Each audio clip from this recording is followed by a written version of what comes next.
Lorry D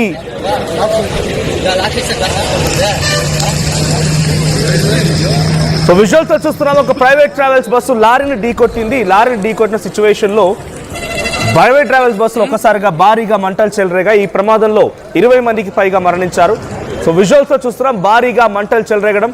so bus Bengaluru నుంచి శివమొగ్గకు వెళ్తుండగా ఈ ప్రమాదం చోటు చేసుకుంది.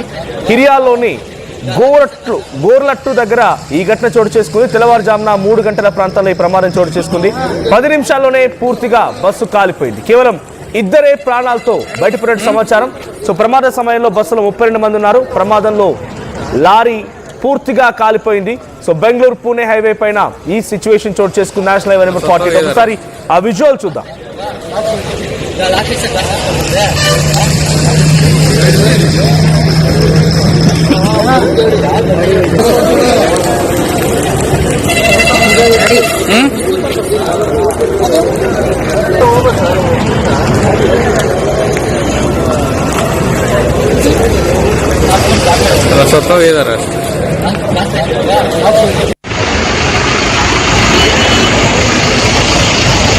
అదొక నేషనల్ హైవే పైన ప్రైవేట్ ట్రావెల్స్ బస్ 32 మంది ప్రయాణికులతో ప్రయాణిస్తోంది.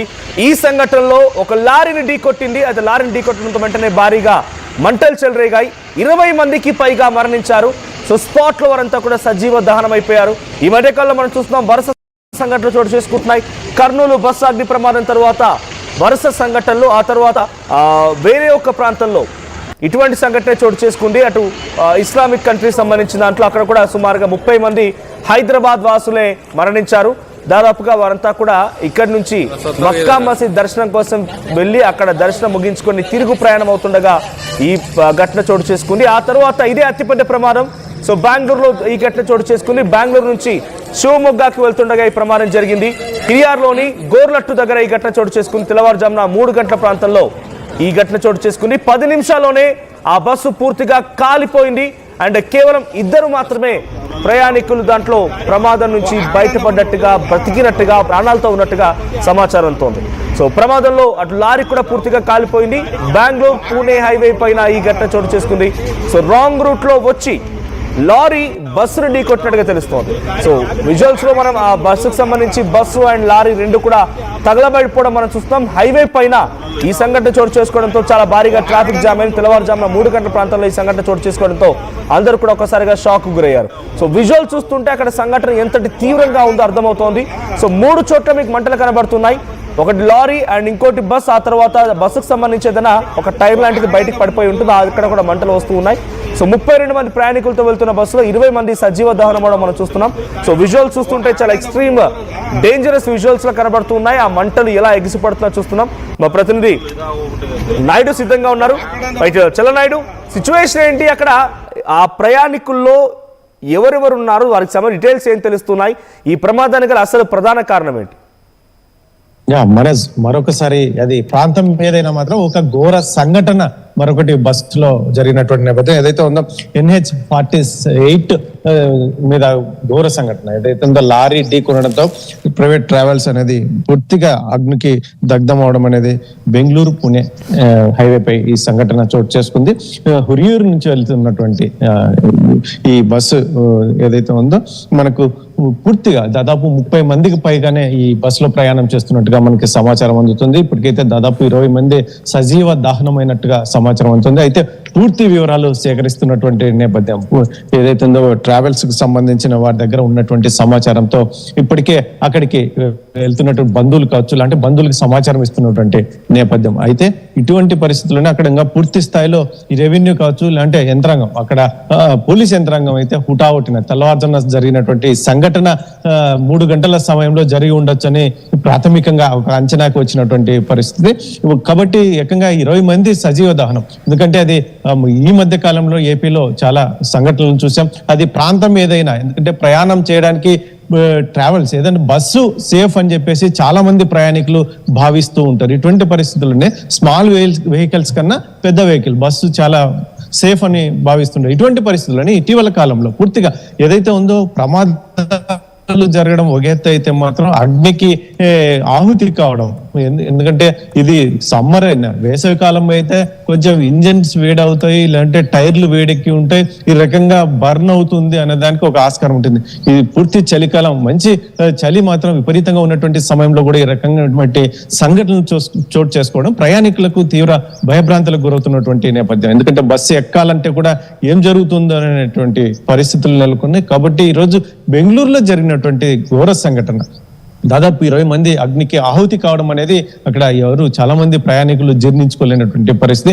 అయితే ఈ దీంట్లో ఎవరెవరు ఉన్నారు, వారి బంధువులకి సమాచారం ఎవరికి ఇవ్వాలి, ముఖ్యంగా ఈ సేకరణ ఏదైతే ఉందో, ఈ చనిపోయినటువంటి అక్కడి నుంచి మూలాలు సేకరించి ఆ టెస్టింగ్ ఏదైతే ఉందో, డిఎన్ఏ టెస్టింగ్ కావచ్చు, లాంటి ఇతరత్ర ఏ సైంటిఫిక్ రీజన్స్ లాంటి ఇన్వెస్టిగేషన్స్ ఏ రకంగా చేస్తారనేది పోలీసులు ఉన్నత వర్గాలు ఇంకా ఏమీ చెప్పట్లేదు. కాకపోతే ప్రైవేట్ ట్రావెల్స్ బస్సు యాజమాన్యం ఆ ప్రయాణికులు ఎవరు, వారి గురించి ఏమైనా డీటెయిల్స్ చెప్తోందా? ప్రైవేట్ ట్రావెల్స్ బస్ సంబంధించి అప్డేట్స్ ఏంటి? ఎస్ మనోజ్, మొత్తం మీద అయితే మాత్రం ప్రైవేట్ ట్రావెల్స్ దగ్గర అయితే డేటా మొత్తం అంతా ఉంటుంది. ఎందుకంటే వాళ్ళు కలెక్ట్ చేసుకుంటున్నారు. ఇటీవల కాలంలో జరిగిన సంఘటనల దృష్ట్యా మొత్తం పూర్తి స్థాయిలో వారి కేటాయించిన తర్వాతనే, తీసుకున్న సమాచారం తీసుకున్న తర్వాతనే వారికి కేటాయిస్తున్నారు సీట్లు. ఇటువంటి పరిస్థితుల్లో మరి ఈ ట్రావెల్స్ ఎంత మేరకు ఆ రూల్స్ నామ్స్ ఎలా పాటిస్తుంది అనేది ఇంకా పూర్తి స్థాయిలో బయటకు రానటువంటి పరిస్థితి. మేనేజ్మెంట్ అయితే మాత్రం ఇంకా ఎక్కడ స్పందించలేదు. ఎందుకంటే ఇది ఎక్కడి నుంచి ఎక్కడికి వస్తుంది, ఎప్పుడు ఎంగేజ్ చేశారు ఈ వెహికల్, ఎక్కడికి వెళ్తున్నారు, ఏదో తీర్థయాత్రకు వెళ్తున్నారు అంటున్నారు. ఇటువంటివన్నిటిని పూర్తి సమాచారం అయితే మాత్రం యాజమాన్యం బయటికి రావాలి. లేదంటే బంధువులు, ఈ రోజు దాదాపు 20 మంది చనిపోయినటువంటి వారి బంధువులు వస్తే మాత్రంగానే పూర్తి సమాచారం బయటికి తెలియదు. పోలీసులు ఉన్నత వర్గాలు అయితే మాత్రం పూర్తి దీన్ని ఎంక్వైరీ చేస్తున్నారు. ఎందుకంటే దీన్ని ఎలా జరిగింది, ఏ సమయంలో జరిగింది, అందులోనూ క్షతగాత్రులు ఎవరైనా ఉంటే ఇంకా మెరుగైన వైద్య సహాయం కోసం బెంగళూరులోని ప్రధాన హాస్పిటల్స్ కూడా తరలించేటువంటి ప్రక్రియ కొనసాగుతుంది. ఇప్పటికే జిల్లా కలెక్టర్, మొత్తం ఉన్నతాధికారులు అందరూ కూడా స్పందించినటువంటి పరిస్థితి. కాబట్టి ఇప్పుడు ప్రస్తుతానికి ఆ లొకేషన్ లో చేయాల్సిన కార్యక్రమం ఏంటి అనేది కూడా అధికారులు నిమగ్నమై ఉన్నారు. ఇటువంటి సిచ్యువేషన్ లో అక్కడ అంబులెన్స్లు కావచ్చు, లేదంటే ఎందుకంటే ఇది తెల్లవారుజామున జరగడం అనేది, లారీ వచ్చి ఢీ కొనడంతో ఏకంగా అగ్నికి ఆహుతయ్యే సమయం వరకు, ఎందుకంటే పూర్తి నిద్ర సమయం 3 గంటల అంటే, కాబట్టి ఆ సమయంలో జరిగినటువంటి సంఘటన పూర్తి నిద్రలో ఉన్నటువంటి పరిస్థితులు కాబట్టి చనిపోవడానికి ఎక్కువ మంది ప్రయాణికులు అవకాశం ఉంటుంది. ఇది కాస్త అటు ఇటుగా అయినా కూడా, ఎందుకంటే 4-5 అయితే కూడా కొంచెం మనిషి కనిపిస్తారు, వెళ్తుంటుంది, కొంచెం నిద్ర నుంచి బయటకు వస్తారు. కాబట్టి ఇంతమంది చనిపోవడం, ప్రమాదం జరిగినా కూడా ఇంతమంది చనిపోవడానికి అసలు అవకాశం ఉండదు.